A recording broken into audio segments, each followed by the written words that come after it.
Hello, everybody. Welcome into Scores, Goals, and Touchdowns with Mr. Pat. Back with us again, Nick Anderson, Larry Gagan, Arnold Elsie. Now, this is a sports show, yes, but going on right now, this is the 10-year anniversary of 9/11.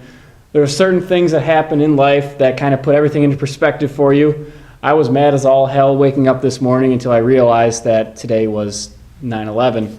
And it does. It puts things into perspective for you. I mean, that was one of those things where it was the biggest terrorist attack since Pearl Harbor, and it's one thing you will always remember everything you did that day. It's true. It's a world-changing event. Mm-hmm. Absolutely. And just something that sticks with you. But I guess we have to talk about this. I've actually been dreading how we're going to get into this all day. First, actually, let me get this out of the way. Michigan played very well. They made the plays when they had to. Denard Robinson, shaky pretty much all game. But when it mattered the most, moved the team down the field. I'll get into Notre Dame later. You can't take anything away from Michigan. They played, they made the plays, Notre Dame didn't. With that being said, Notre Dame gave them that game. Yep. We could just rewind last week, play the same thing, turnovers in the end, turnovers in the red zone. Another 5-turnover game. It's maddening. You can't beat a team, especially a team like Michigan with a quarterback like Denard Robinson with 5 turnovers. Arnold, you were there. You saw every moment of my jubilation and despair. Biggest emotional roller coaster ever. Yeah, I know you were. Go take it away. That's the first football game I've ever remember watching that has left me completely speechless and emotionally drained afterward. I mean, the highs and lows, Michigan scoring 4 touchdowns in the fourth quarter, coming back from 17 points down, going down with 30 seconds left, and then Denard driving them back down the field. Jeremy Gallen being so wide open on that wheel route. And then with 8 seconds left, you think, hey, kick the field goal, we'll go to overtime. But remember, kicking at Michigan has been an adventure for about the last 15 years. So why not? Al Bohr just makes the call, and he's got Roundtree in the end zone. First catch all game, touchdown, Michigan wins. It's indescribable. I still get goosebumps now, a day later, thinking about it. Larry, you've been smirking ever since we started talking about this. What's on your mind? Well, to start, I hate Notre Dame. Notre Dame to me is the Yankees. They're the Cowboys. They're every team. They're the one that gets all the attention. And for the last 4 or 5 years, they really haven't deserved a lot of attention because they haven't been very good. Granted, Michigan has not been very good over that same stretch of time. But they always get the hype machine behind them because they're Notre Dame. Well, to be fair, they were ranked this year in 08, but 07 they weren't ranked. I understand. 09 they weren't ranked. But every year it's Notre Dame. And they're like the Yankees. No matter what, every year people expect them because they're Notre Dame, they're the Yankees, they're the Cowboys, whoever it may be. So I despise that team. So seeing them lose like that makes me smile. Michigan didn't play great. Their defense is still very, very iffy. It's a work in progress. Very much a work in progress. When your best defensive player is a walk-on from Clay, we got issues. But anyways, I'll move on. They made the plays, like Arnold said, in the fourth quarter when they had to. Denard was spectacular in the fourth quarter. Notre Dame was not. Although both teams had huge defensive breakdowns in the fourth quarter, in the last 5 minutes of the game in the fourth quarter. Of errors in the There was a lot of errors in the fourth quarter. But Notre Dame made the last error, and Michigan made the last good play that needed to be made, and that's why they won. One lesson on how not to play fourth quarter defense is watch the last minute and a half of that game. Yeah, no kidding. All right, Nick. Pat, we're both Notre Dame fans. There's now a name that is synonymous with failure after that game last night. Gary Gray, number 4. He had a pretty decent year last year, especially like the 4-game winning streak, to close out the year. The defense stepped up. They played well. They didn't blow fourth quarter leads. They got out on a hot start and they held on to the lead the whole game. Yeah. They talk about so much that teams need to learn how to win. It almost seems like Notre Dame has to go back and learn how to win again. Yeah. I mean, they get out to these comfortable leads, or they can't play from behind like against South Florida. They get down 16 points and they all look dumbfounded. They're like, what do we do? Michigan, same thing. They get ahead and they just get comfortable. They're a lot like, excuse the cliche, they're a lot like the Washington Capitals, who we've talked about on this program before. You mentioned Gary Gray. He did give up 3 touchdowns on defensible balls. They were thrown short, so Gary Gray kept running. Michigan wide receivers made good plays on According him. to Musburger, they were purposely underthrown. Yeah. But in any case, Michigan made the plays when they had to. Michigan won. They were the better team. Notre Dame blew it. We look for Notre Dame, though. I think they'll mesh together, and they will probably beat Michigan State next week. If only Here's hoping. Michigan owned Ohio State like they own Notre Dame right now, it'd be wonderful. Yeah, 3 in a row. Well, 6 out of 7. Three in a row, all with just recruit players that sell their memorabilia. Yeah, I know, So- man. They'd be all over Ohio We already State. spent a little bit of course, time of on course. it. But the other game, OSU versus Toledo, they definitely had their chances. Toledo lost 22-27. They were driving. They had the ball in the red zone. Little time left. They had a chance. Now, LC, he always would talk, whenever we talk about this game, he always mentioned Tim Beckman he sometimes coaches scared against big teams. Not this game. No. He went 4th down. He went for it on 4th down 5 times, got 3 of them. 2-point conversion after the first one. Damn. They had every chance to take that game. I've said for 6 months when those suspensions got handed down to Ohio State players and Pryor was gone, they can win this game. They were so close. They couldn't stop. The special team punt return killed them. Yeah. If it was a bad call by the refs that it was a penalty on the punt, they were lined up perfectly fine when I rewatched it. But they were so close. They were right there. They had Ohio State on the ropes. They outplayed them for pretty much the entire game. Oh, yeah. The yardage, 338 to 301, 292 yards passing to 189. They didn't do so well rushing. It was the most points by an Ohio school against Ohio State since 1909. They were so close. It's a huge learning experience for Toledo, though. I mean, now they know they can play with the big boys. I mean, around here, it doesn't get like a bigger program than Ohio State. Yeah. And Toledo has already proven in the past. They've gone on the road and beaten Penn State. They've beaten Michigan. They've beaten number 7 ranked Pitt 5 or 6 years ago. 9. Purdue and Indiana and Navy and all these other good schools. And Boise then- State is not Yeah, noticed. I was just about to bring that up. Yeah, they better. well- They got Boise on Friday. This short week, though, Boise's off 13-day layoff, and after the performance they had against Georgia, I don't know. Boise might be in a different they're Boise very might good. be in a different They're stratosphere. very, very good. Right, You they're a see very what happened well-oiled against machine. Yes. They see the BCS title game as 1 or 2 losses by some SEC teams, Yeah. and they're in the game. Boise's not Boise anymore. They're Yeah. legit. Yeah, they're legit. Yeah, regardless of what conference they're in, they're legit. UT's at home, so I give them a Sure. good shot at home because they've pulled off big wins at home before. So They have a puncher's chance. But yes, absolutely. And before we move on, I want to mention the incredible Eric Page, 12 receptions, 145 yards, 2 touchdowns. Put them Nailed it. on the All-American team again. This guy's incredible.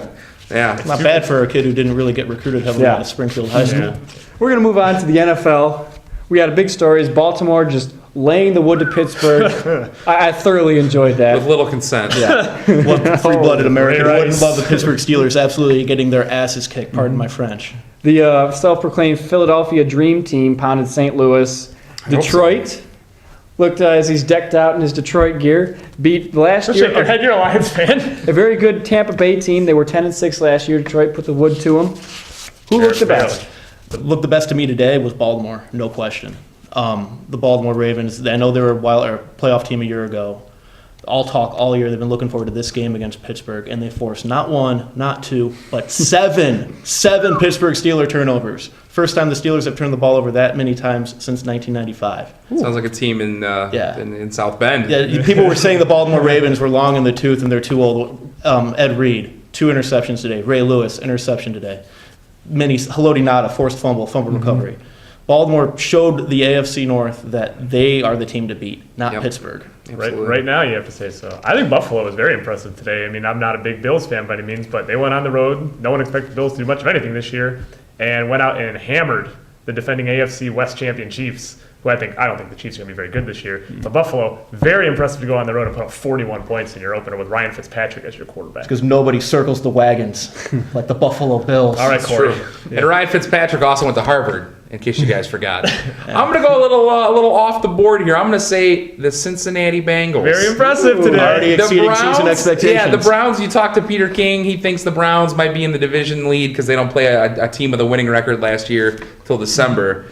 But today, what happened today? It's just mind-boggling. Bruce Gradkowski. That's what happened today. Oh, yeah. The Bruce. That's true. The Spruce Bruce from Toledo, played really well, and they scored the go-ahead touchdown with him at the helm. Mm-hmm. So First career reception for A.J. Green That's goes true. for what turns to be the That's game-winning true. score. Cedric Benson, knife Fresh in the out of heart. jail. Yeah.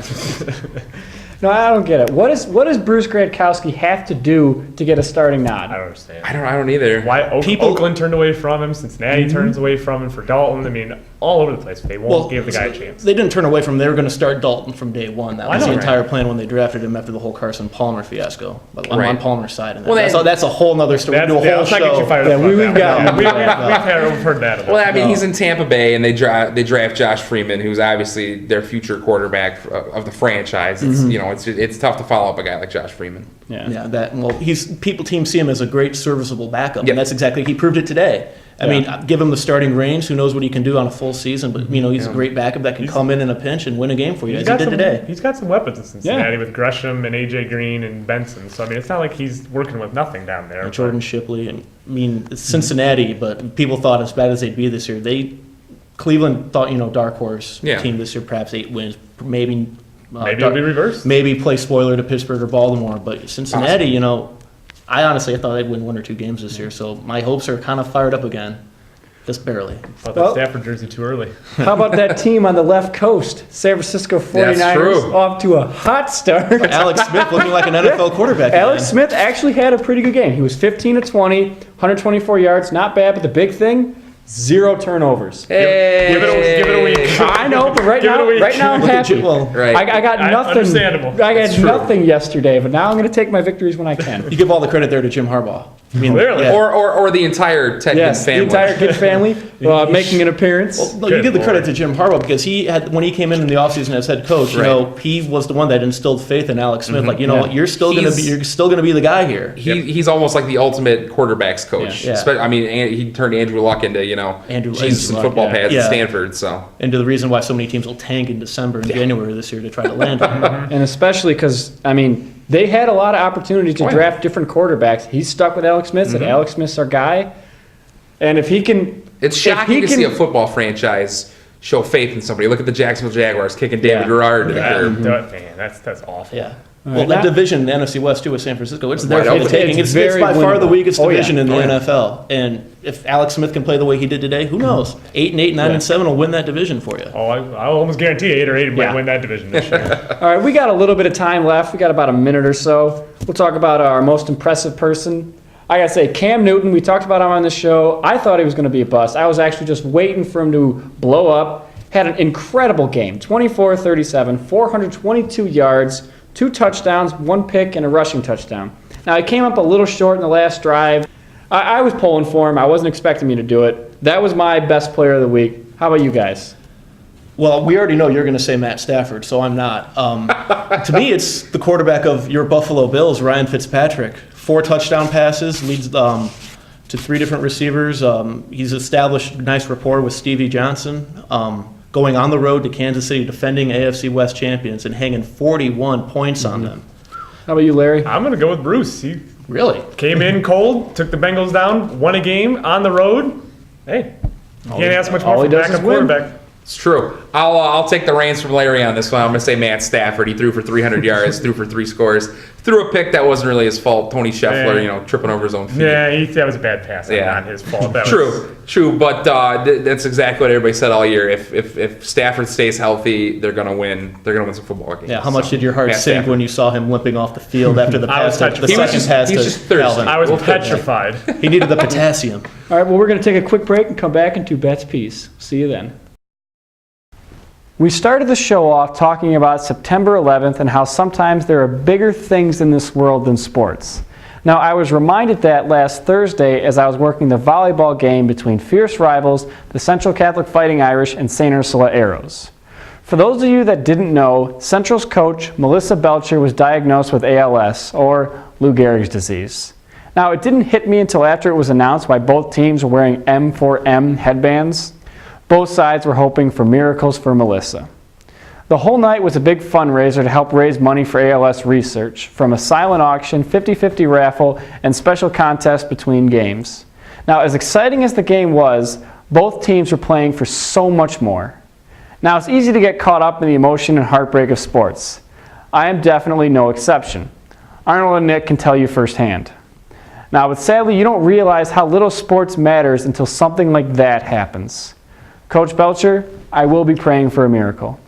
Thank you for watching Scores, Goals, and Touchdowns. See you next time.